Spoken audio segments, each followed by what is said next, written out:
ನಮಸ್ಕಾರ ಎಲ್ಲರಿಗೂ. ಇವರು ನಮ್ಮ ಸಹವರ್ತಿಗಳು ಜನಾರ್ದನ್ ಗುಡಿಗಾರ್ ಅಂಥೇಳಿ. ಇದು ನಮ್ಮ ಕೆರೆ. ತುಂಬ ಜನ ಕೆರೆ ನೋಡಿರ್ತೀರ ನಾವು ವಿಡಿಯೋ ಮಾಡಬೇಕಾದ್ರೆ.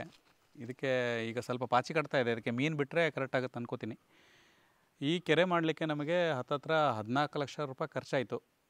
ಎದಕ್ಕೆ ಖರ್ಚಾಯ್ತಂದರೆ ಇದರಲ್ಲಿ ಎಷ್ಟು ಸಾವಿರ ಕಲ್ಲುಗಳಿದೆ ಅಂತ ಏನು ಎಷ್ಟು ಏತಿಪೋಡು ಅಂದಾಜು ಒಂದು 4 ರಿಂದ 5 ಸಾವಿರ ಕಲ್ಲುಗಳು, 5,000 ಮೇಲಾಗಿದೆ ಕಲ್ಲುಗಳು. ಇದನ್ನು ನಾವೇನಂದರೆ ಕೃಷಿ ಇಲಾಖೆಯವರು ನಮಗೆ ಒಂದು ಆಫರ್ ಕೊಟ್ಟಿದ್ದರು, ನಿಮಗೆ 3 ಲಕ್ಷ ಸಬ್ಸಿಡಿ ಬರುತ್ತೆ ಅಂತೇಳಿ. ಆದ ಕಾರಣದಿಂದ ನಾವು ಇದನ್ನು ಸ್ಟಾರ್ಟ್ ಮಾಡಿದ್ವಿ. ಅದು ಕೊನೆಯಲ್ಲಿ ಏನಾಗ್ಬಿಡ್ತಂದರೆ ಖರ್ಚು ಜಾಸ್ತಿ ಆಗಿ 14 ಲಕ್ಷ ಆಯಿತು.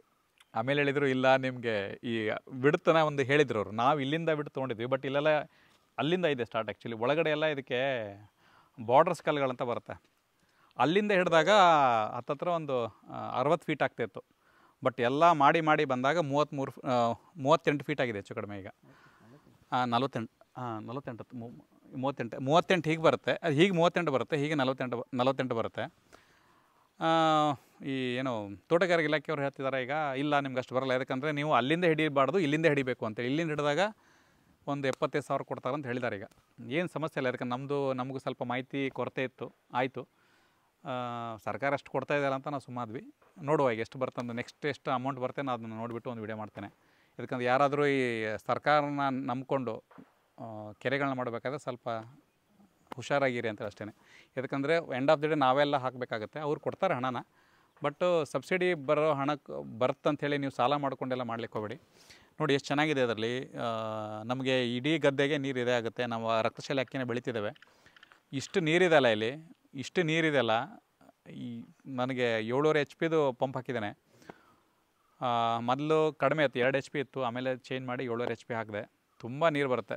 ನನಗೆ ಅದೇ ಅನಿಸ್ತಾ ಇತ್ತು, ಹಳ್ಳಿಗಳಲ್ಲಿ ನೀರೊಂದು ವಿದ್ಯುತ್ ಒಂದು. ಈಗ ನೆಕ್ಸ್ಟ್ ಸೋಲಾರನ್ನ ಹಾಕಿಸ್ತೇನೆ. ಸೋಲಾರ್ ಮತ್ತು ನೀರು ಎರಡು ನಾವು ಸ್ವತಂತ್ರ ಆಗಿಬಿಟ್ರೆ ಯಾವ ಪಂಚಾಯತಿಯವರು ಕೂಡ ನಮಗೆ ಯಾರು ಪಂಚಾಯತಿ ಹೆಲ್ಪ್ ಕೂಡ ಬೇಕಾಗಲ್ಲ ಅಂಥೇಳಿ.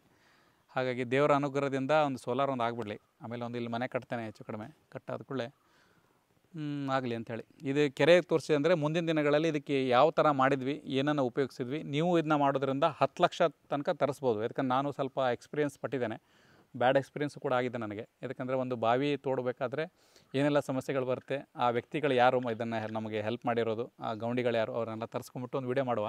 ಈಗ ತುಂಬ ಜನಕ್ಕೆ ಐಡಿಯಾಗಳಿರಲ್ಲ, ಓಪನ್ ಮಾಡಿಸ್ಬಿಡ್ತಾರೆ, ಪಸೆ ಬಂದುಬಿಟ್ಟು ಬೀಳ್ಲಿಕ್ಕೆ ಶುರು ಆಗುತ್ತೆ. ಪಸೆ ಅಂದರೆ ಎಲ್ಲ ಏನಂತಾರೆ ಪಸೆಗೆ, ಜೇಡಿ ಮಣ್ಣು ಬಂದುಬಿಡುತ್ತೆ, ಬಂದು ಬೀಳ್ಲಿಕ್ಕೆ ಶುರು ಆಗುತ್ತೆ ಎಲ್ಲ ಗೋಡೆಯಿಂದ ಕೂಡ. ನಿಮಗೆ ಸ್ವಲ್ಪ ಐಡಿಯಾಗಳನ್ನ ಇದ್ದರೆ ನಿಮಗೆ ಹಣ ಉಳಿಸ್ಬೋದು. ನನಗೊಂದು 4 ಲಕ್ಷ ಎಕ್ಸ್ಟ್ರಾ ಆಗ್ಬಿಡ್ತು ಇದರಲ್ಲಿ.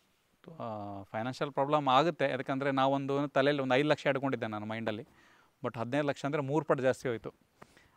ಹಾಗಾಗಿ ನೀವು ಕೂಡ ಮಾಡಬೇಕಾಗಿದ್ದರೆ ನೆಕ್ಸ್ಟ್ ಒಂದು ವಿಡಿಯೋ ಬಿಡ್ತಾ ಇದ್ರ ಮೇಲೆ. ಗೌಂಡಿನ ಇಲ್ಲ ಅವರು ಅವೈಲೇಬಲ್ ಇಲ್ಲ ಈಗ, ಅವ್ರನ್ನ ಕರ್ಸ್ಕೊಂಡ್ಬಿಟ್ಟು ಒಂದು ನೀಟಾಗಿ ವಿಡಿಯೋ ಮಾಡ್ತೇನೆ.